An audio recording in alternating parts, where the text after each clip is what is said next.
Morning, everybody. Welcome to 2020. Happy New Year. This is our monthly update from the Chief.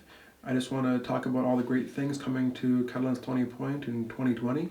First of all, let's reflect back on yesterday's announcement of fiber optic coming to the community. What an amazing thing. We've been working on that for a number of years, and we partnered last year with SWIFT, the Southwestern Ontario Integrated Fiber Technologies Network, and supported Execulink on bringing fiber to our community. That's at no cost to the First Nation.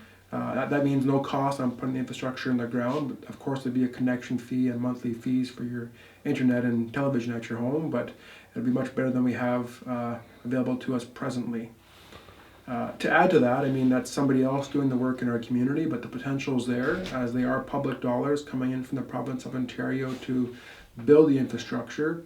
The potential's there for us to create our own internet service provider company in the future if we choose to go that route still. So great news for the community and for all the kids that like to play Fortnite. Upcoming job postings, we have a lot of job postings coming up in Catalan's Stony Point this year.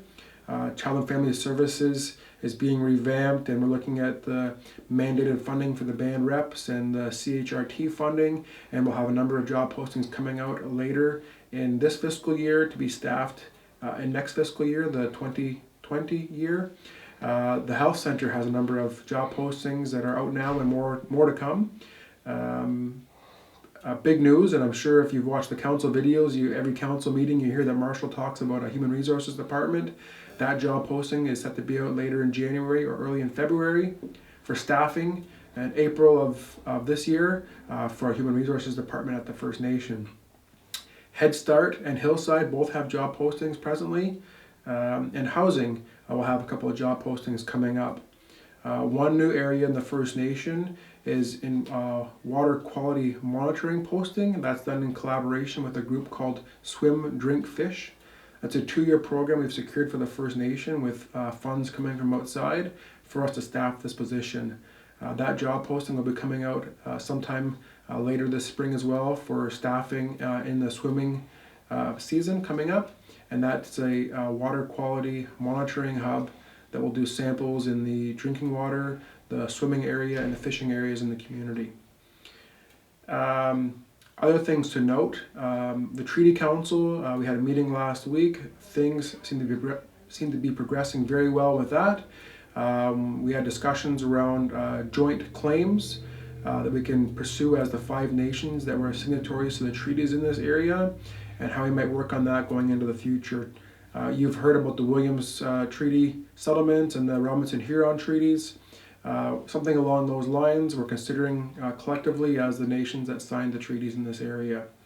To add to that, we're also talking about working collectively on businesses.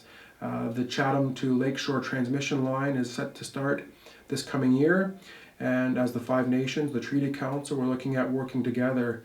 We're hosting a meeting here of the economic development people from the various communities and the chiefs in these areas to talk about how we can work together on that initiative. Just to add to that as well, I've secured ourselves attendance at the Robinson-Huron Treaty Gathering coming up early in February to talk about how they organize themselves and how they advance their treaty work, and seeing if we can do that for our community as well. Also this Friday, I've set up a meeting with Chief Onaquit and Chief Nadjuan from Saugeen and Nawash. Collectively, they form the Saugeen Ojibwe Nation. And as you may have heard in the media, they're presently undertaking a vote to decide whether they permit Ontario Power Generation at Bruce Nuclear to permit the installation of a new deep geological repository, which is set to store nuclear waste beneath Lake Huron. We're sending a letter on behalf of the Treaty Council and this community to express our discontent in the lack of consultation and not being invited to the table to have a say in that as well. So that'll be Friday when I'm traveling north to meet with the chiefs up there. Update on the Stony Point housing. We formed internal working groups. We have some staff working that presently. We're set to meet again with Canada the week of February 3rd to advance that project and get some dollars flowing this way to carry on with community consultation and development of proposal on what the housing might look like at Stony Point. That we piggyback that on the Chiefs of Ontario meeting in Ottawa, so travel sort of consolidated there. At the same time, we've asked for a meeting with the federal negotiator on the clench claim to see if they've received their new financial mandate and they're able to set a dollar amount for the clench defalcation settlement monies. Once we have that from the federal government, we're able to call a vote, because as we all aware, once we set amount of money that's coming out of that, each community, both Kettle and Stony Point and Aamjiwnaang, must ratify that before the funds come from the federal government. At that time, we can talk about how we use those funds and how they're set aside. But presently, there are no funds from clench.